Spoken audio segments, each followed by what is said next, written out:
How do you do? Have you ever carried something around with you that you knew belonged out in the light? We all have secrets, and the burden of shame and fear can prevent us from experiencing the freedom of the truth. Today, we'll hear part 2 of a story about a woman who knew the pain of hiding until her heart and mind and life were unshackled.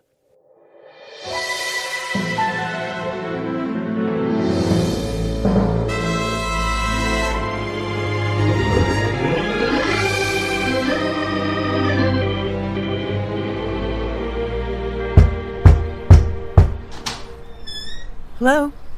Hi, ma'am. Is Tony here? Oh, hello, officer. Yes, come right in. Tony! Someone's here to see you! He'll be up in a moment. It's cocktail hour, so we were just having a drink downstairs. Can I offer you something? Excuse me? Can I get you a drink? Whiskey, vodka, wine, you name it. Barbara, what are you doing? You're coming with us, Tony. Yeah, I know. Follow me.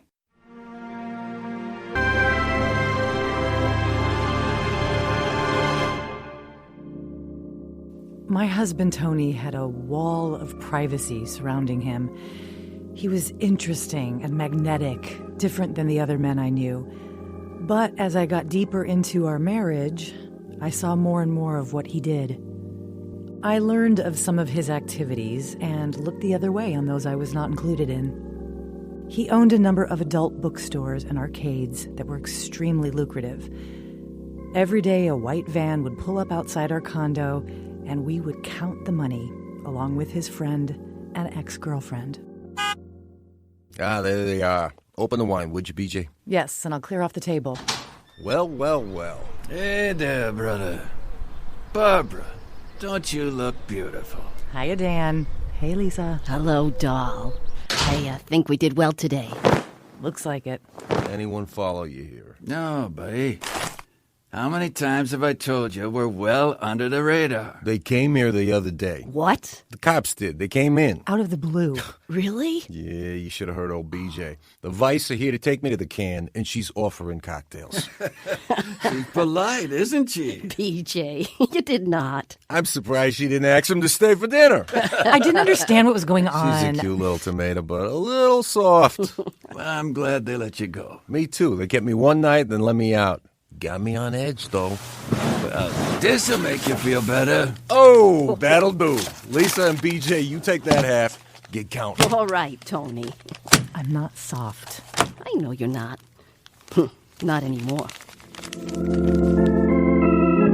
The woman in our story struggled to break free from a life of addiction and deceit. This is the story of her road to discovering the freedom of living in the light. The conclusion of Barbara Cueto's true story, right now on Unshackled. When Tony was gone, I didn't have much to occupy myself with. I started poking around the house, and one day I discovered a locked briefcase full of documents he'd clearly wanted to keep hidden. I picked the lock and was startled to find a map with an X on it, clipped to a newspaper article of a person who was shot while driving along the same road. I knew Tony dabbled in some dark parts of the world, but I hadn't married a murderer. Had I? When was it you moved to Texas, honey? Now, why would you care about a thing like that? You're my husband, and I think it's weird that I don't know your whole story. You know what you gotta know. What did your parents do when you lived in New York?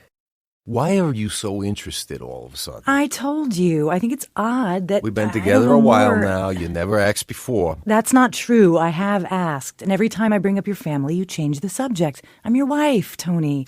Yeah, well, where I grew up, you get yourself killed sniffing around like that. You want another? No, thank you.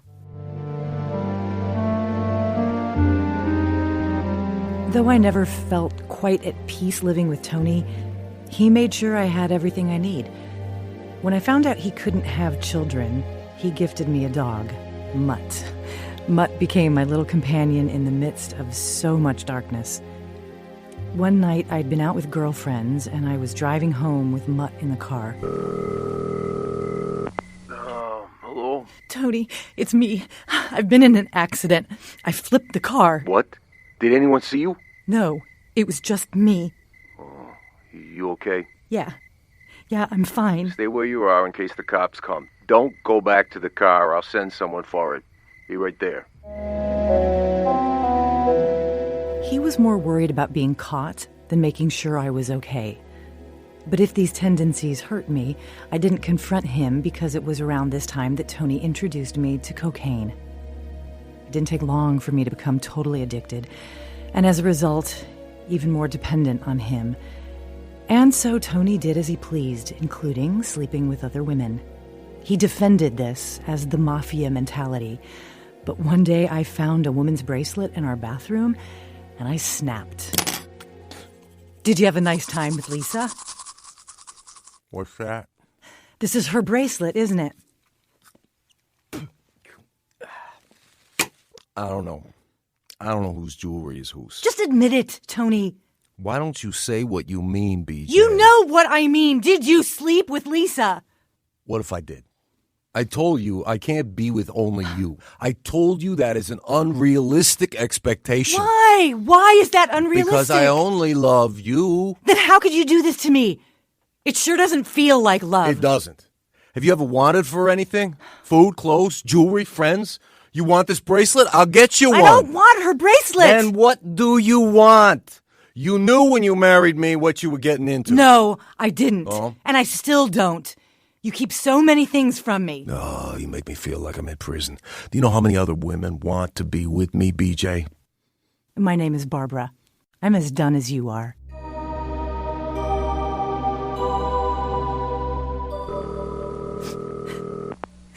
Hello? Dad, it's me. Hey there, Bubbaloo. What is it, my girl? We're getting divorced, Daddy. It's not working out. Oh, I'm so sorry, sweetie. Yeah, so I was just calling to let you know. Well, thanks for keeping me in the loop. Why doesn't anyone love me? Your mom and I love you more than anything in the world. Why don't you come home, Bubbaloo? Just come home. I'm all right, thank you. I'm going to move in with Laura, I think. Well, that sounds like a good plan. Just for a time. For a time. My relationship with my dad had come a long way since I was a child. He had gotten sober and worked hard to establish himself as a nurturing presence in my life. I was grateful to know I always had a place at home, but with my sister Laura, I felt like my adult life could keep moving forward. And it did, very quickly. She had become an accomplished horsewoman, and when I moved back, she introduced me to her veterinarian, Justin. How many of those does one horse eat? 15 carrots is a meal. Goodness. They're working much harder than we are out there on the field every day. That's true. My sister's horse, Chestnut, can jump so high. Chestnut has come back stronger than ever. Come back from what? Well, she had a bone condition that we worked to help her recover from. Wow. You seem really good at what you do. Well, thank you. What do you do? Well, I used to love music. I love to sing, and I play keyboard. What do you mean, used to? I haven't done that stuff in a while. Maybe you could pick it up again while you're here at your sister's. Yeah, maybe. Who knows? You might come back stronger than ever. Justin and I struck up a quick friendship that soon led to my third marriage. He was the opposite of Tony in so many ways, and I felt secure in his affection for me. I did return to music and joined a rock band in town, and I started working in the same clinic as Justin. Hard as I had tried to put the past behind me, Tony kept in contact, knowing as he did that I had information that could put him behind bars. The FBI came to see me 3 times, and every time I assured Tony that I hadn't told them anything, which I hadn't, until one day. Hey, honey, someone's here to see you. One moment. I'm just finishing this report on the new foal. Oh, I can finish that for you. Yeah, give it to the intern. That's hard thinking of you as an intern, Alan. You've already had an entire career. I was an attorney. I know nothing about being a veterinarian. All right, here you go. Who's here to see me, Justin? The FBI. Again? What do you mean again? Hello. Barbara. Hi there. We've just come back to ask you a few questions about your ex-husband. I've told you everything I know. There's a man named Chris DeLauder. You used to work for him? At a nightclub, yes. Well, we have reason to believe he was murdered. We're trying to get to the bottom of it. We need your cooperation.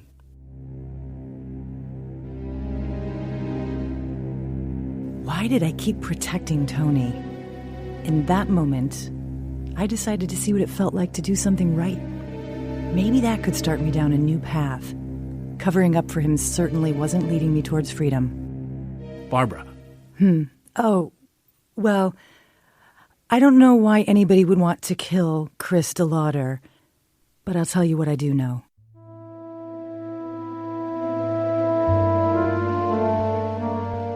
And I did. I told them about my time at the nightclub, about Tony's Mafia connection, the map I found in the briefcase.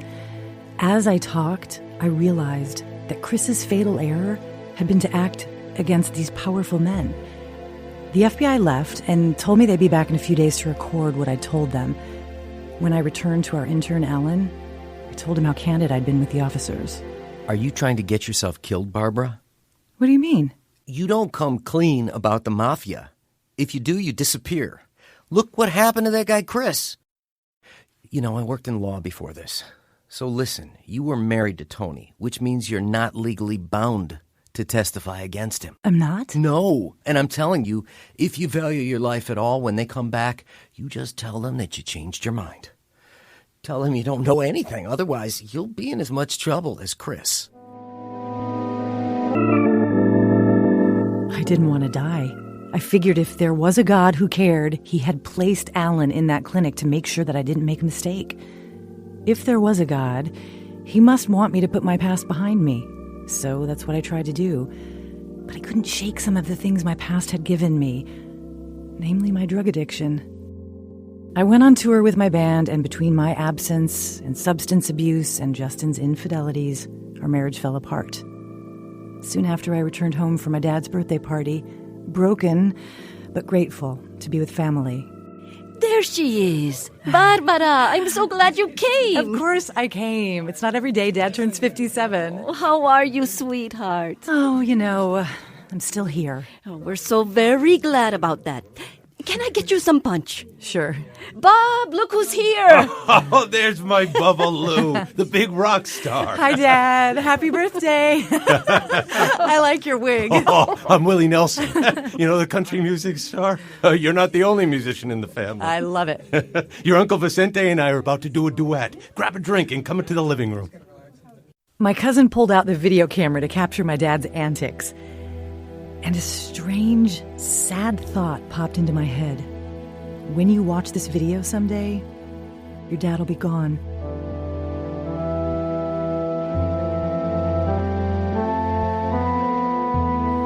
My dad had a heart attack 1 month later, Christmas Day.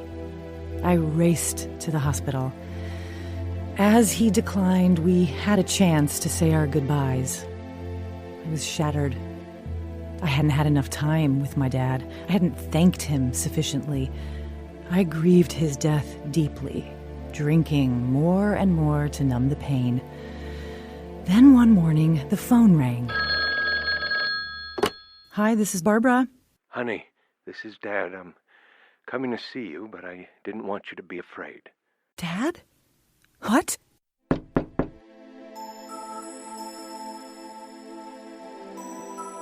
My dad stood at the door to my room, looking just as he always had in his untucked white shirt. We hugged. I don't remember what we talked about. I woke up later in my bed. Some say it was a dream, but I believe God sent my father to visit me. On that day, my sorrow found some sense of relief, and from then on, I believed in heaven. And I believed I would join my dad there someday, even though I didn't yet know how.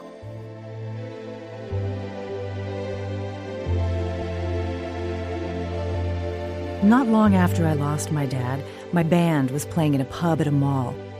While I was on break, one of the guys at a nearby table summoned me over. Hey, you guys were great. Oh, thank you. It's a good crowd tonight. I'm Tommy. Barbara, nice to meet you. What brings you here? I'm a musician myself, so I love going to see shows. Nice. What kind of music do you do? Christian music, actually. Oh, neat. I'm a Christian. Really? Oh, that's great. Where do you go to church? Oh, around. Cool. Well, if you ever want to check out the church my band goes to, you'd be welcome to join us. We really like it there. Okay, thanks for the invite. I'll think about it. I must have looked pretty un-Christian to them in that moment when I announced my faith. I was dressed in a skin-tight jumpsuit, partying and playing clubs night after night. But I did visit church with Tommy and his bandmate David. They could see I needed friends and encouragement, and I believe they followed God's promptings to include me in their world. Soon after that encounter, I stopped playing in clubs. I would need to find another way to make money. Check 1, 2, 3, check. Excuse me, are you Joe? I'm here for the pizza place audition. Oh, wonderful. Come on in. I can already tell you've got a nice voice. Thanks. I don't know how you can tell that already, but... There's a reason I'm a producer. Let me pop behind the glass and we'll get you going. I'd heard about Joe before I met him, a genius writer and composer, a virtuoso violinist, a tall Hispanic man with black hair. I tried to keep my cool as I sang the commercial spot. Okay, anytime. Just a cappella? Yeah, unless you want the track underneath. Sure, let's try the track. Here you go. Alfredo's Pizza, it's paradise on your plate. Wow, I was right. You have a great voice, Barbara. Thank you. Really nice mix. Can you do it one more time and give me a little more volume at the end? Sure thing.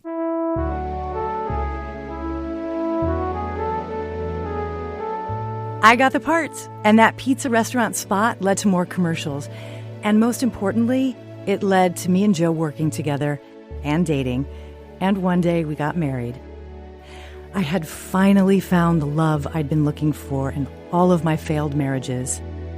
We had 2 sons and settled into a beautiful life together. Well, beautiful besides all my old habits. Honey, can you get Nicholas? Yes, I can. I'm on it. Thank you, love. We got a big recording session today, and I'm just a little... I know. It's the other guys. They can't write music without the help of a little, a little liquid inspiration. I just gotta sleep it off. I'll take the kids, but Barbara, it's 2 p.m. We can't go on like this. I know. Just give me a few hours. When you sober up, we need to talk.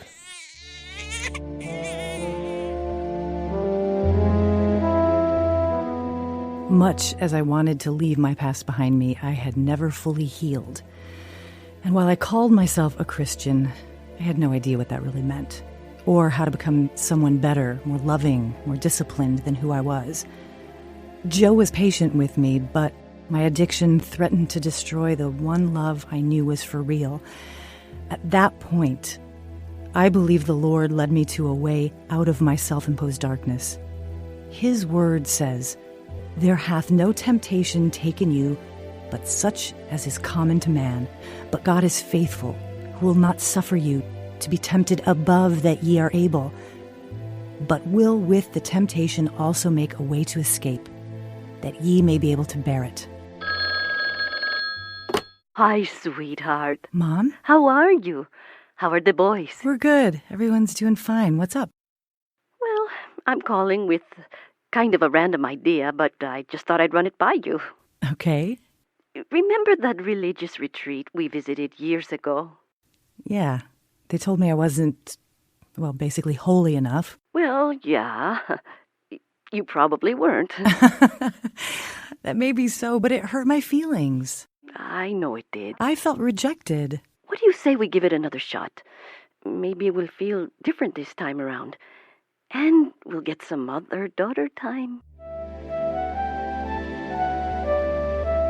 Joe agreed to stay with the boys, and I joined my mom in this beautiful retreat sanctuary in New Mexico where, years ago, I had experienced the greatest sense of peace I'd ever known. But the head of the retreat house, David, had told me I couldn't stay there much as I wanted to. This rejection really had hurt me, and I was nervous to return, but I went along with it. The first night we went around and introduced ourselves. I shared that I was a musician. Excuse me, Barbara? Yes. Did you say that you're a musician? I am too. Oh, really? How wonderful, David. Yeah, I've long wondered how to incorporate music here. It seems to me that silence is an important part of the experience. It is. Have you been here before? Yes, as a matter of fact, I have. Well, I'm sure there's a reason God has brought you back to us. And there was. That night during the service, I asked for God to heal me.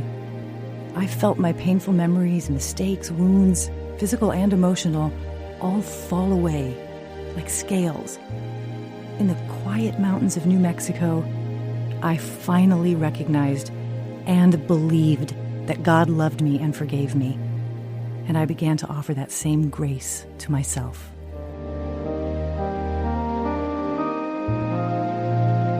When I got home, I became more involved in singing at my church. I loved getting to use my music for God, and I began the challenging process of becoming sober through counseling work and a faith-based addiction program. What brings you in today, Barbara? I want to be cured. From? My addiction. I see. That's a great place to begin. I was an addict myself. I know the journey ahead of you. I'm ready for it. Look here in this Bible and read Acts chapter 9, verse 6, out loud. Okay, here we go.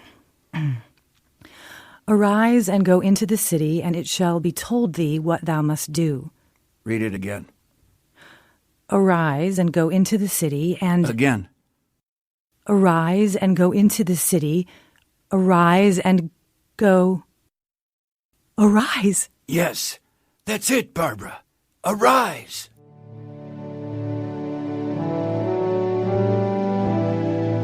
I am thrilled to say God unshackled me from the chains of addiction. Life has not been easy. One of my boys struggled with epilepsy but has been miraculously healed. And I am not alone. In my marriage, my motherhood, my music, and my inner work to become the woman God wants me to be, I am not alone. I never was, I suppose. Through all of the struggles of my childhood, through my painful relationships and secrets, He was with me all along. But now, I know. Now I see Him. Now I know Him.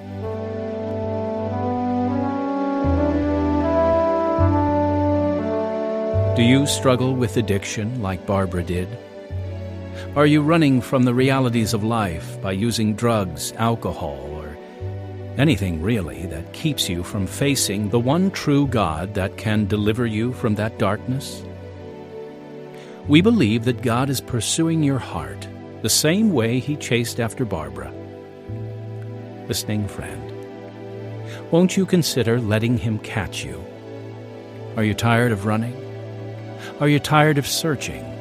The Bible says, "Come unto me, all ye that labor and are heavy laden, and I will give you rest. Take my yoke upon you, and learn of me.